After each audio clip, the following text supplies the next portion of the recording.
9장. 이스라엘아, 너는 이방 사람처럼 기뻐 뛰놀지 말라. 내가 음행하여 내 하나님을 떠나고 각 타작마당에서 음행의 값을 좋아하였느니라. 타작마당이나 술틀이 그들을 기르지 못할 것이며 새 포도주도 떨어질 것이요. 그들은 여호와의 땅에 거주하지 못하며 에브라임은 애굽으로 다시 가고 아수르에서 더러운 것을 먹을 것이니라. 그들은 여호와께 포도주를 부어드리지 못하며 여호와께서 기뻐하시는 바도 되지 못할 것이라. 그들의 제물은 애곡하는 자의 떡과 같아서 그것을 먹는 자는 더러워지나니 그들의 떡은 자기의 먹기에만 소용될 뿐이라. 여호와의 집에 드릴 것이 아님이니라. 너희는 명절날과 여호와의 절기의 날에 무엇을 하겠느냐? 보라, 그들이 멸망을 피하여 갈지라도 애굽은 그들을 모으고 노브는 그들을 장사하리니 그들의 은은 귀한 것이나 찔레가 덮을 것이요 그들의 장막 안에는 가시덩굴이 퍼지리라. 형벌의 날이 이르렀고 보응의 날이 온 것을 이스라엘이 알지라. 선지자가 어리석었고 신에 감동하는 자가 미쳤나니 이는 내 죄악이 많고 내 원한이 큼이니라. 에브라임은 나의 하나님과 함께한 파수꾼이며 선지자는 모든 길에 친 새 잡는 자의 그물과 같고 그의 하나님의 전에는 원한이 있도다. 그들은 기브아의 시대와 같이 심히 부패한지라. 여호와께서 그 악을 기억하시고 그 죄를 벌하시리라. 옛적에 내가 이스라엘을 만나기를 광야에서 포도를 만남같이 하였으며 너희 조상들을 보기를 무화과 나무에서 처음 맺힌 첫 열매를 봄같이 하였거늘 그들이 바알보올에 가서 부끄러운 우상에게 몸을 들이므로 저희가 사랑하는 우상같이 가증하여졌도다. 에브라임의 영광이 새같이 날아가리니 해산하는 것이나 아이 베는 것이나 임신하는 것이 없으리라. 혹 그들이 자식을 기를지라도 내가 그 자식을 없이 하여 한 사람도 남기지 아니할 것이라. 내가 그들을 떠나는 때에는 그들에게 화가 미치리로다. 내가 보건대 에브라임은 아름다운 곳에 심긴 두로와 같으나 그 자식들을 살인하는 자에게로 끌어내리로다. 여호와여, 그들에게 주소서. 무엇을 주시라 하나이까? 아이 베지 못하는 태와 젖없는 유방을 주시옵소서. 그들의 모든 악이 길갈에 있으므로 내가 거기에서 그들을 미워하였노라. 그들의 행위가 악함으로 내 집에서 그들을 쫓아내고 다시는 사랑하지 아니하리라. 그들의 지도자들은 다 반역한 자니라. 에브라임은 매를 맞아 그 뿌리가 말라 열매를 맺지 못하나니 비록 아이를 낳을지라도 내가 그 사랑하는 태의 열매를 죽이리라. 그들이 듣지 아니하므로 내 하나님이 그들을 버리시리니 그들이 여러 나라 가운데에 떠도는 자가 되리라. 오늘도 이런 새벽 미명에 여러분 주님 품에 나오신 여러분 모두를 주님의 이름으로 축복하고 환영합니다. 순종이 아름답습니다. 할렐루야. 중요한 것은 구슬이 서말이라도 깨어야 보배라 그랬어요. 그렇죠? 기도하라 이렇게 말씀하여 주셨으니 기도하는 겁니다. 할렐루야. 그런 자들에게 오늘도 하늘의 문은 열려요. 여러분들의 그 주인공들이 다 되시길 바라고, 특별히 내 눈과 귀가 여기 있으리라. 그래서 이 위기의 때에 하나님의 거룩한 성소에 직접 나와서 기도하는 그 기도자들의 기도를 하나님은 절대로 외면하지 않습니다. 그래서 기도하는 순간 염려하지 않아도 돼요. 문제는 우리가 기도하고 있지 않을 때가 문제예요. 할렐루야. 그때 무슨 일이 일어날 줄 몰라요. 또 무슨 일이 일어나도요, 여러분 감당할 길이 없습니다. 그래서 우리가 성도들은 늘 근신하여 깨어 기도하라. 특별히 이런 모이기를 힘써야 돼요. 모이기를. 성소에 모여 기도할 때 성령의 뜨거운 역사는 거기 나타나는 거. 다 뿔뿔이 흩어져서 각자 자기 길로 가고 있는데 성령의 뜨거운 역사가 나타나 하나님의 역사를 이룬 사례가 있나요? 그런 사례가 없어요. 그래서 모여야 돼. 모여의 역사가 나타나는. 오늘 이 호세아 9장 말씀인데 참 이 말씀을 묵상하면서 또 한편으로는 안타까운 마음이 밀려오고 또 한편으로는 큰 감동을 받습니다. 호세아 매 장이 그래요. 지금 9장도 어김이 없습니다.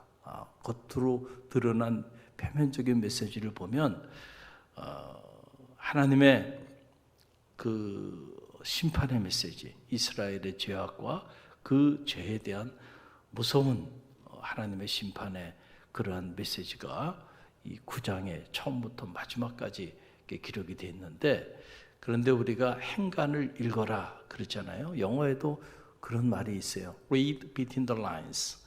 대단히 중요한 이디엄이죠. between the lines. 라인과 라인 사이를 읽어라. 이게 이제 우리말로 말하면 행간을 읽으라는 거예요.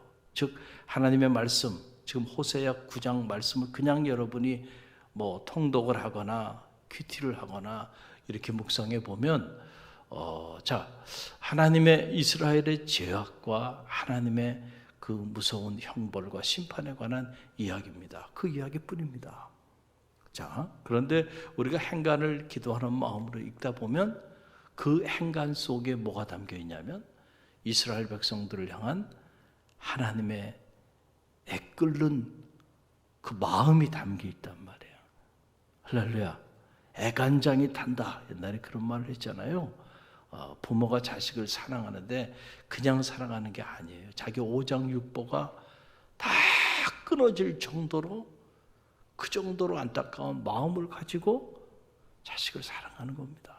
그리고 그 자식을 위해 기도하는 거예요. 그 하나님의 마음을 저는 이 호세아 9장을 통해서 읽습니다. 여러분, 자 보세요. 10절 말씀 보세요. 오늘 본문 10절 말씀. 자, 우리 함께 읽습니다. 옛적에 내가 이스라엘을 만나기를 광야에서 포도를 만남같이 하였으며 너희 조상들을 보기를 무화과 나무에서 처음 맺힌 첫 열매를 봄같이 하였거늘 그들이 바알 부올에 가서 부끄러운 우상에게 몸을 들임으로 저희가 사랑하는 우상같이 가증하였도다. 아멘. 자, 행간을 읽어봅니다. 참 이 내용을 읽고 또 읽으면서 큰 감동이 되고, 야, 표현을 이렇게 하는구나. 참 또 한번 놀라지 않을 수가 없어요.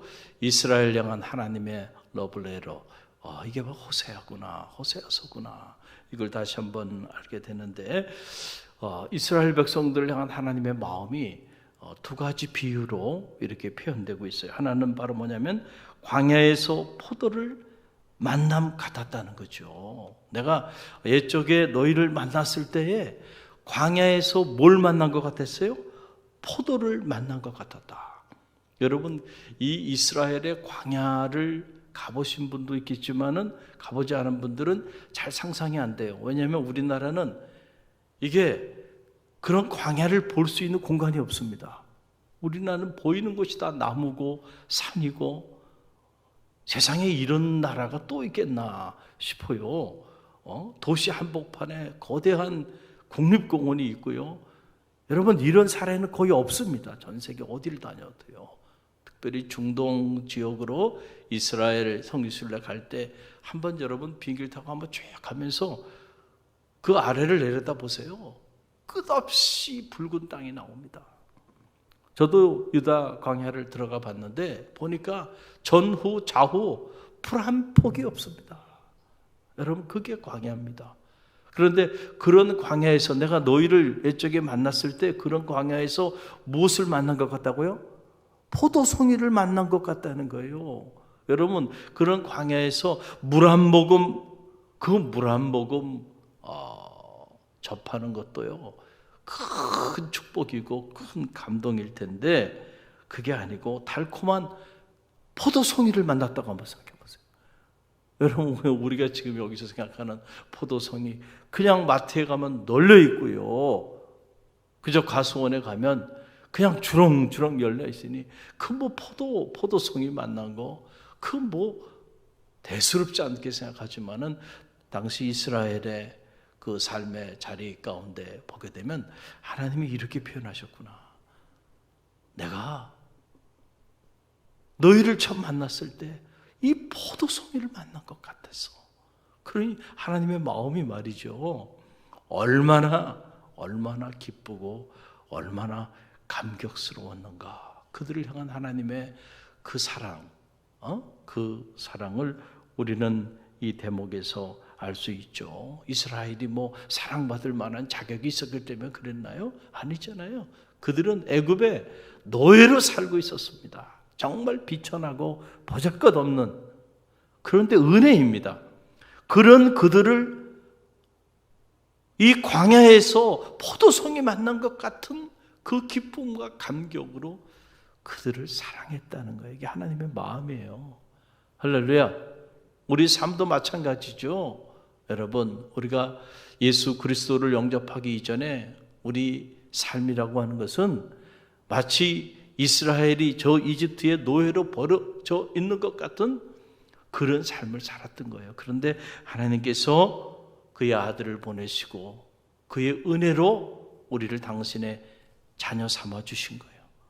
그 사랑을 잊지 않는 여러분 되시기를 간절히 바랍니다.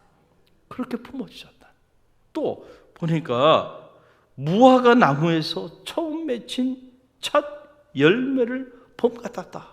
옛적에 내가 너희 조상들을 볼 때 내 마음은 이런 마음이었다. 하나님이 당신의 마음을 드러내 보여주는 거예요. 무화과 나무에서 처음 맺힌 첫 열매를 본 것 같았다. 여러분, 농사를 져보신 분들 있으리라 생각이 들고, 저도 어릴 때 이렇게 큰 농사는 아니지만 주말 농장 같은 그런 농사를 이렇게 해본 적이 있어요. 씨를 뿌려봤어요. 밭을 경작하고 밭에서 실제로 씨를 뿌려본 적이 있습니다. 그리고 그 다음날 또 나가봐야 무슨 일이 있는가 궁금하거든요. 정말로 이 뿌린 씨앗에 역사가 나타나는가? 그러다 어느 날 딱 나갔는데 보니까요, 아무것도 없던 그 밭에서요, 이렇게 새싹들이 쫙 올라와 있는 모습을 보면요, 신비롭습니다. 이야, 그 농부들이 이래서 농사를 짓는구나. 힘들기만 하면 농사 못 져요. 그렇죠? 씨앗을 뿌렸는데 보니까 거기에 싹이 쫙 올라와요. 그리고 또 어느 날 나가보니까 그게 쭉 자라가지고요, 어느 날 보니까 꽃이 이렇게 피고, 또 어느 날 가보니까 거기에 무엇이 맺혀요? 열매가 더 맺힌다니까요. 그럼 우리 로뎀 카페 야외 정원에도 열매가 주렁주렁 맺혀 있더라고요. 이야, 보니까 말이죠, 이 방울토마토가요 얼마나 많이 맺혀요. 지난주도 보니까 우리 영남성교 회원들 헌신 예배 드리고 같이 교제하자 그래서 교제하는데 보니까 이렇게 플라스틱 통에 그 방울토마토를 잔뜩 이렇게 두 통에 담아갖고 있더라고요. 그래서 저거 먹으려고 가지고 있는 줄 알았어요. 저게 뭐냐 그랬더니 거기서 수확한 건데 집에 가져갈 거래요. 그냥 하나 가득 수확했더라고요. 저도 새벽기도 끝나고 아침마다 들립니다. 그거 보는 기쁨이 있어요. 그리고 익은 것들은 한두 개 따서 이렇게 먹기도 합니다. 기쁨이 있어요. 여러분, 첫 열매, 무화과 나무에서 첫 열매를 그 본 것 같은 그런 기쁨이 있었어. 할렐루야. 아무것도 없었는데 보니까 첫 열매가 딱 맺혔을 때 그 감격, 그 기쁨. 여러분, 농부가 이런 기쁨이 있기 때문에 또 농사 짓는 거죠. 힘들기만 하다면 그거 한두 번 하고 그만두게 되죠. 그러나 이런 결실의 기쁨이 있는데, 특별히 첫 열매의 기쁨이라는 거는 이거는 말로 설명할 수 없어요. 농부에게 이 무화과 나무에서 첫 열매를 본 것 같았다는 거예요. 내 마음이 너희를 향한 내 마음, 이게 하나님의 마음입니다. 그렇죠. 그런데 이 하나님의 마음에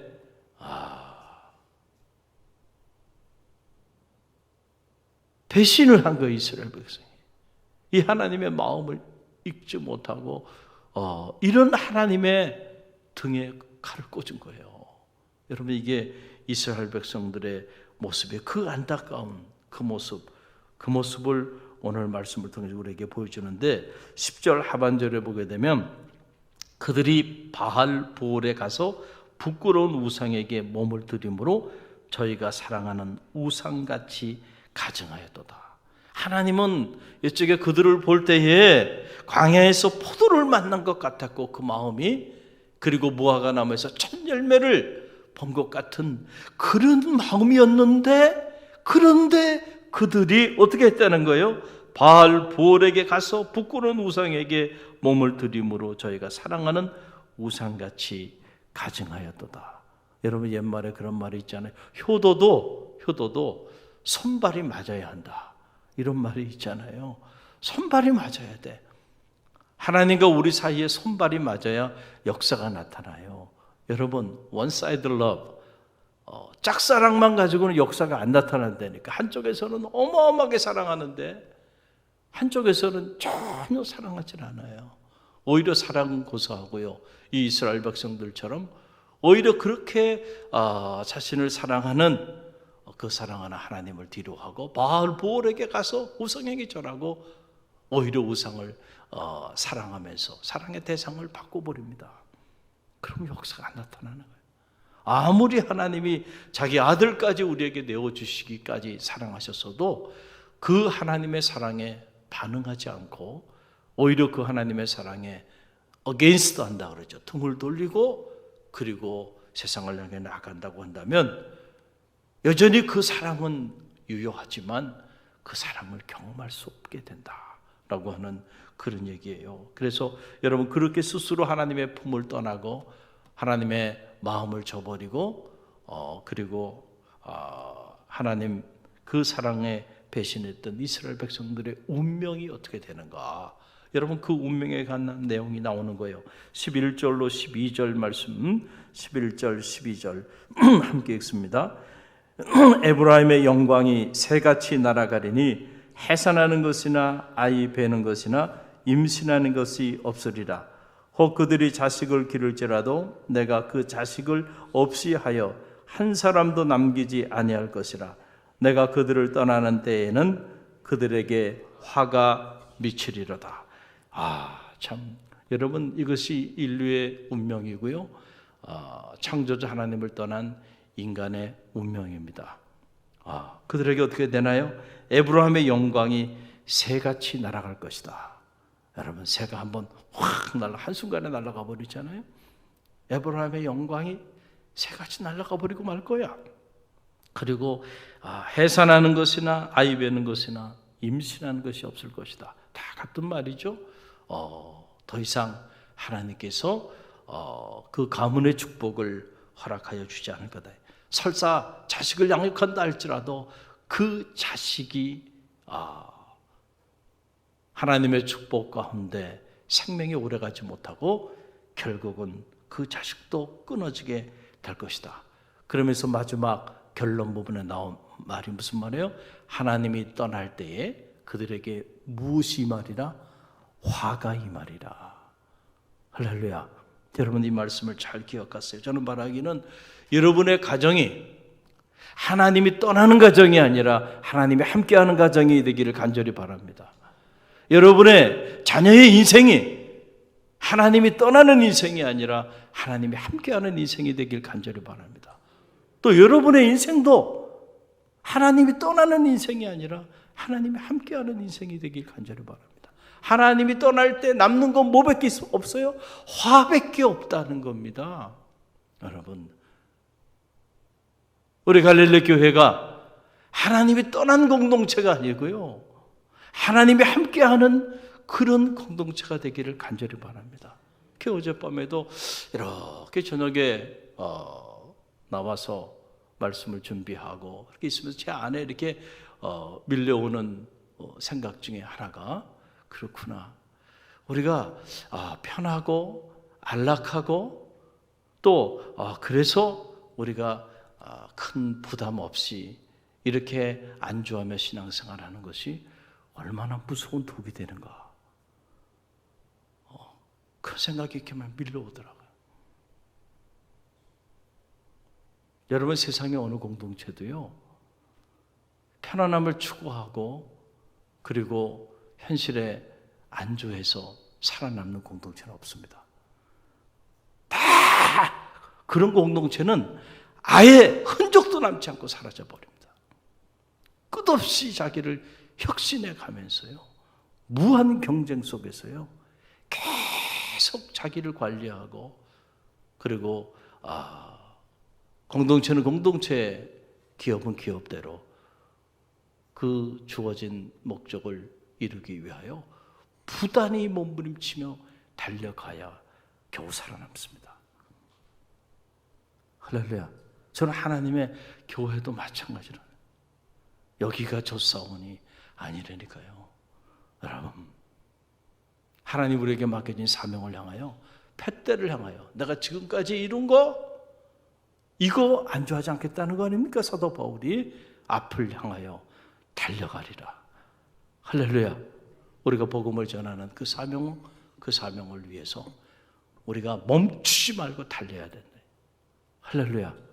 갈릴리 교회가 그런 교회로 쓰임 받아야 돼. 그렇지 않으면 한순간에 하나님이 촛대를 옮겨버릴 수도 있다. 할렐루야. 하나님이 떠나버리면 남는 거는 뭐만 남아요? 화만 남아요. 화만 남아. 네. 여러분, 형통의 역사는 하나님이 함께할 때 나타나는 거예요.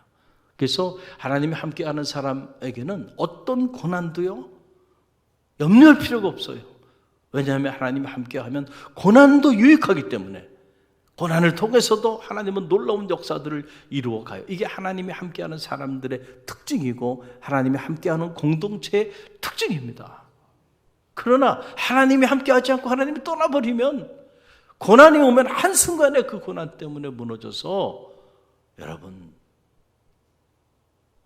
먼지도 남지 않게 사라져버리고 만다, 무너져버리고 만다는 거예요. 사울이 그 대단한 지위에 있었지만은 하나님이 떠나버리니까, 촛대를 옮겨버리니까 무너지는 그 시간을 필요로 하지 않고 한순간에 멸문지하를 당하고요. 그리고는 이스라엘의 역사, 믿음의 역사에서 비참하게 사라져버리는 것을 보게 되잖아요. 하나님이 떠나지 않는 인생이 되도록 기도하는 새벽이 되기를 간절히 바랍니다. 방심하는 순간, 한순간에 우리도 이런 나락으로 떨어지게 된다. 왜냐하면 하나님이 우리와 함께 하시는 것과 하나님이 우리를 떠나는 것, 그것은 사실 하나님이 행하는 일처럼 보이지만 하나님이 그렇게 행하도록 하는 것은 누가 하는 거냐면 우리가 하는 거예요. 우리가. 그러니까 그 책임이 하나님께 있는 게 아니고 누구에게 있어요? 우리 자신에게 있다는 거예요. 여러분, 그 내용을 보세요. 17절의 말씀을 읽어보세요. 그 놀라운 기록이 나와요. 마지막 결론인데요, 함께 읽어봅니다. 그들이 듣지 아니하므로 내 하나님이 그들을 버리시리니 그들이 여러 나라 가운데 떠도는 자가 되리라. 여러분, 이겁니다. 그들이 듣지 않았다. They didn't listen. 좀 말을 하면 들어야 되는데 듣지 않아요. 소 귀에 경 읽는 것 같아요. 여러분, 소 앞에서 경을 읽어봐요. 여러분, 그 경을 소가 이해하겠어요? 아무리 얘기해도 듣지 않는다. 그래서 결국 어떤 일이 벌어지는 거예요? 내 하나님이 그들을 버리시리니 그들이 여러 나라 가운데 떠도는 자가 되리라. 하나님이 떠나고 나면 남는 거는 우리 인생의 자리에는 여러분 이런 운명이 주어지는 거예요. 사탄은 이런저런 이유를 가지고 끊임없이 우리로 하여금 하나님과 우리 사이의 영적인 관계를 파괴하게 해요. 기도의 자리, 예배의 자리, 말씀의 자리, 또 우리에게 맡겨진 사명의 자리를 경홀히 여기거나 그 자리를 떠나게 만들어 버린다는 거예요. 그 사탄의 유혹에 넘어가서요, 하나님이 떠나버린 인생이 되지 않도록 깨어 기도하십시오. 영적인 전쟁이에요. 이 영적 전쟁은요, 심이 없습니다. 방학이 없어요.